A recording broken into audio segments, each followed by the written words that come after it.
جب آپ مسجد میں رہیں گے، میں جی چاہتا تھا کہ مسجد کے جو آداب بھی بیان ہو جائے. مسجد میں ہنسنا یہ قبر میں اندھیرا لاتا ہے حدیث پاک میں. تو تبسم نہ مسکرانا اس میں حرج نہیں ہے. آواز نکلنا کہ خود سنے اتنی آواز نکلی تو یہ ہنسنا کہلاتا ہے، اور اتنی آواز نکلی کہ دوسرے ہوں تو وہ سن لیں یہ کہا کہلاتا ہے. تو یہ تو مسجد کے باہر بھی مناسب نہیں ہے. جائز تو ہے لیکن مناسب نہیں ہے مسجد کے باہر. یہ سنت نہیں. سرکار صلی اللہ علیہ وسلم نے کبھی کہا نہیں لگایا. کہا وہ ہاں ہاں ہاں ہاں ہاں کر کے ہنستے ہیں. یہ 99.9 لوگ ہنس رہے ہوتے ہیں، بلکہ شاید ہزاروں میں کوئی اکا دکا ہوتا ہوگا جو اتنی آواز سے نہ ہنستا ہو. پتہ ہی نہیں نا کہ یہ بھی سنت ہے کہا نہ لگانا.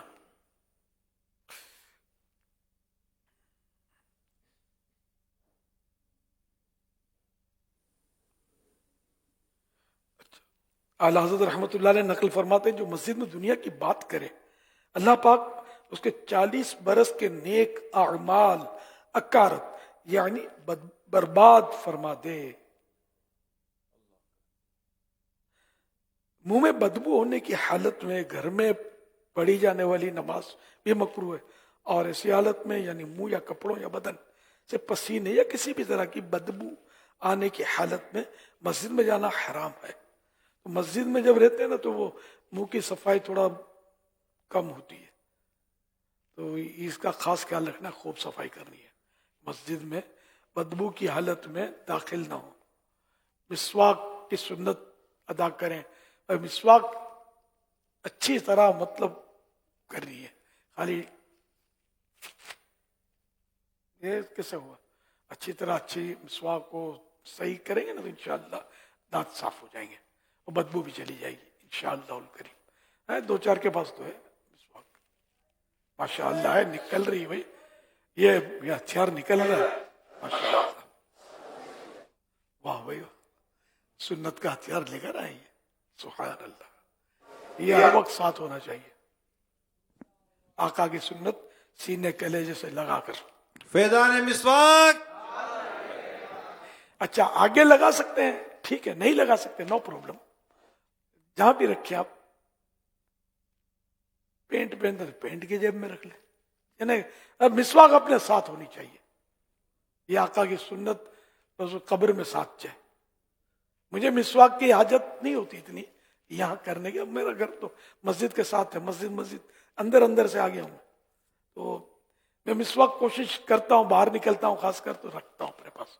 تو ترغیب ہوتی ہے. پھر ایک آقا کی سنت ہے، کبھی ضرورت پڑتی تو کام بھی آ جاتی ہے تو باہر ملک بھی لے جاتا ہوں. ابھی بھی وہاں سے میرے پاس ہوتی ہے، اچھی کوالٹی کی ہے. وہاں استعمال بھی ہوتی ہے، کبھی کسی کے گھر گئے تو ضرورت پڑتی ہے. تو مسواک کا جو عادی ہوگا وہ مسواک کا عادی اس کو کلمہ نصیب ہوگا مرتبہ. باہر اس چیز میں لکھا ہے کہ علماء فرماتے ہیں یا صوفیاء کرام فرماتے ہیں کہ مسواک کے عادی کو مرتبہ کلمہ نصیب ہوگا، اور افیوم کے عادی کو، جو افیوم عادی بنے عادت ہوتی ہے، افیوم کے عادی کا خطرہ ہے کہ اس کو کلمہ نصیب نہ ہو. افیوم نشے کے لیے استعمال جو کی کرتے ہیں، یہ مطلب اللہ پاک نشے سے بچائے، عشق رسول کا نشہ نصیب کرے. تو مسواک کو لے لینا. زیادہ مہنگی بھی نہیں ہوتی ہوگی، یہ 20 روپے کی آتی ہوگی، یہ 25 ہو گئے ہیں. تو چلو 25 روپے تو اب تو ہوٹل میں چائے شاید 25 کی تو ہو گئی ہوگی. 40 روپے کی چائے ہے. یہ ماں آنے دوانے کی چائے ملتی تھی. میں اپنے بچپن کی بات کرتا ہوں، لڑک پن کے 25 روپے چائے کے. تو ایک مسواک ایک چائے ہے نا ماشاءاللہ. تو سب مسواک رکھا کریں، ایک سے زیادہ رکھا کریں. میرے پاس تو اتنی ساری مسواکیں ہوتی ہیں. ہاں وہ کئی ہوتی ہیں، چھوٹی بڑی اتنی ساری ہوتی ہیں الحمدللہ. گھستی جاتی ہیں، بعض اتنی ہو جاتی ہیں. مسواک رکھنی ہے، ٹھیک ہے. یہ اب اس میں تو کوئی مسئلہ نہیں ہے نا، امی کی اجازت، ابو کی اجازت، نوکری، کاروبار، دکان، کچھ بھی نہیں ہے تو مسواک تو رکھنی ہے نا. انشاءاللہ نوٹ رکھ لیتے ہیں، سکے رکھ لیتے ہیں پیسوں کے، ہے نا، چابیوں کے گچھے رکھ لیتے ہیں، موبائل اتنا بڑا لیے پھرتے ہیں، اور ایک مسواک کا وزن آپ سے نہیں اٹھے گا، ضرور اٹھے گا. یہ مسواک انشاءاللہ قیامت کے دن ہمارے گناہوں کا وزن کم کروا دے گی انشاءاللہ.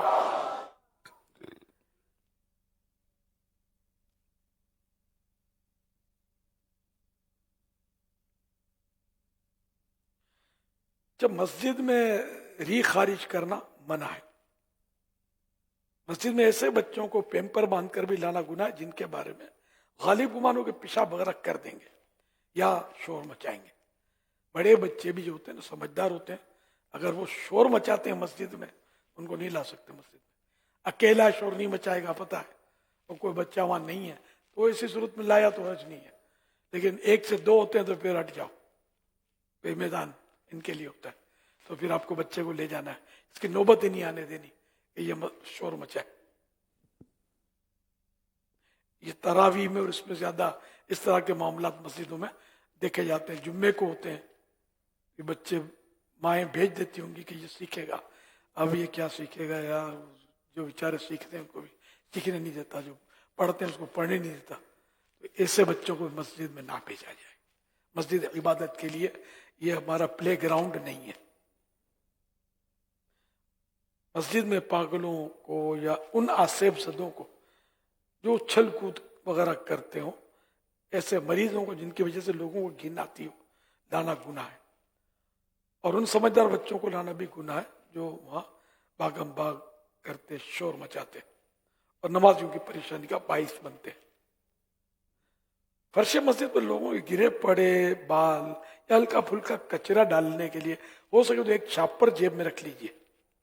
فرمان مصطفیٰ صلی اللہ علیہ وسلم، جو مسجد سے تکلیف دینے والی چیز نکالے گا، اللہ پاک اس کے لیے اللہ پاک اس کے لیے جنت میں گھر بنائے گا.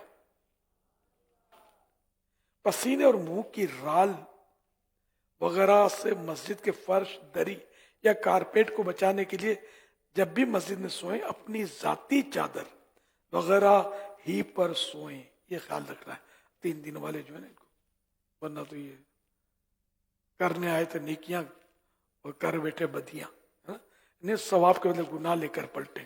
اللہ کے گھر کا احترام بہت ضروری ہے. مسجد میں اگر خس یعنی معمولی سا تنکا یا ذرہ یہ پھینکا جائے تو اس سے مسجد کو اس قدر تکلیف پہنچتی ہے جیسے انسان کو اپنی آنکھ میں معمولی ذرہ پڑ جانے سے ہوتی ہے. حوالہ جذب القلوب پیج نمبر 222. تو مسجد میں تنکے ڈال دیے تو یہ داغا نوچ کے پھینک دیا، یہ نہیں کرنا ہے، بلکہ اگر نظر آیا اٹھا کے جیب میں رکھ لینا ہے. بال کپڑوں پر اٹھا کے یوں ڈال دیا نہیں، اپنی جیب میں. گرا پڑا نظر آیا اپنی جیب میں، یا وہی شاپر کا جو مشورہ دیا وہ رکھ لی جائے. یوں سب کچرا اٹھاتے رہے، نظر آتا رہے نا، تھوڑا بہت آ جاتا ہے مسجدوں میں کچرا. رش زیادہ ہے تو کچرا بھی زیادہ ہوئے گا. یا آپ یہ کام کر لیا کریں، کچرا سنبھالتے رہے، مسجد کا ثواب کا کام ہے.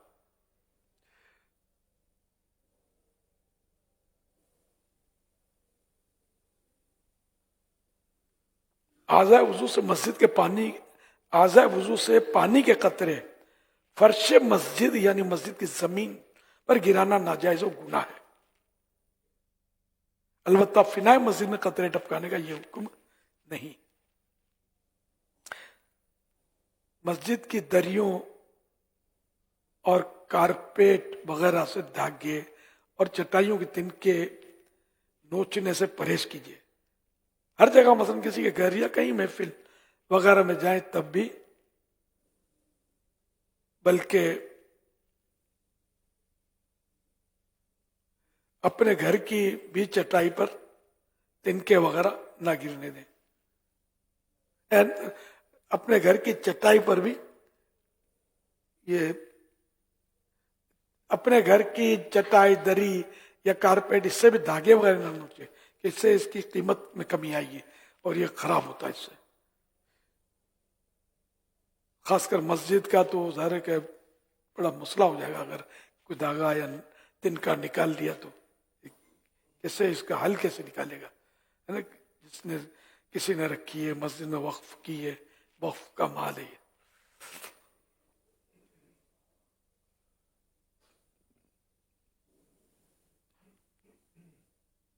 مسجد یعنی حل سے مراد حل بہت مشکل ہے اس کا۔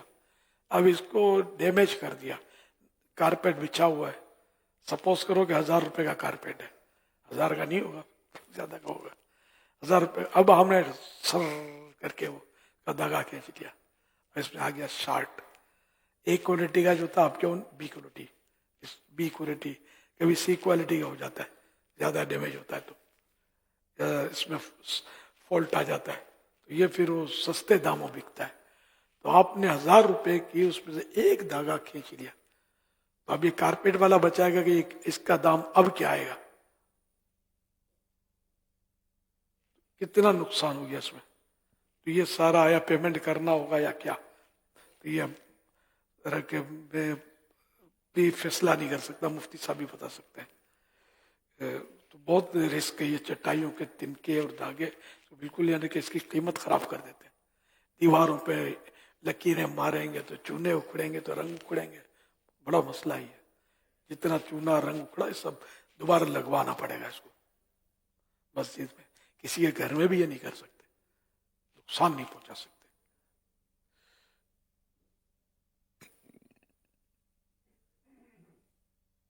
مسجد کے فرش پر کوئی چیز زور سے نہ پھینکی جائے، اور چادر یا رومال وغیرہ سے فرش اس طرح نہ جانے کہ آواز پیدا ہو۔ مسجد کی صفائی کرنے والوں کو بہت احتیاط سے کام لینا چاہیے۔ تلاوت النعت اور باجازت شرعی کیے جانے والے اعلان وغیرہ کی اتنی بلند آواز نہ ہو کہ جس سے کسی نمازی کو تشویش یا سوتے کو ایذا پہنچے، مکروہ ہے۔ مسجد میں نعرے لگانے اور مائک استعمال کرنے میں سخت احتیاط کی ضرورت ہے۔ صلو علی الحبیب صلی اللہ علیہ وسلم، صلو علی الحبیب صلی اللہ علیہ محمد، سبحانک اللہم وبحمدک لا الہ الا انت استغفرک واتوب الیک، سبحانک اللہم وبحمدک لا الہ الا انت استغفرک واتوب الیک، سبحانک اللہم وبحمدک لا الہ الا انت استغفرک واتوب الیک۔ صلو علی الحبیب صلی اللہ علی محمد۔ اشراق و چاشت، صلو صلاۃ الاشراق یرحمنا اللہ۔ مدنی چینل دیکھتے رہیے، مدنی چینل مرحبا، مدنی چینل کی کیا شان ہے۔ مدنی چینل دیکھتے رہیے، مدنی چینل دیکھتے رہیے، مدنی چینل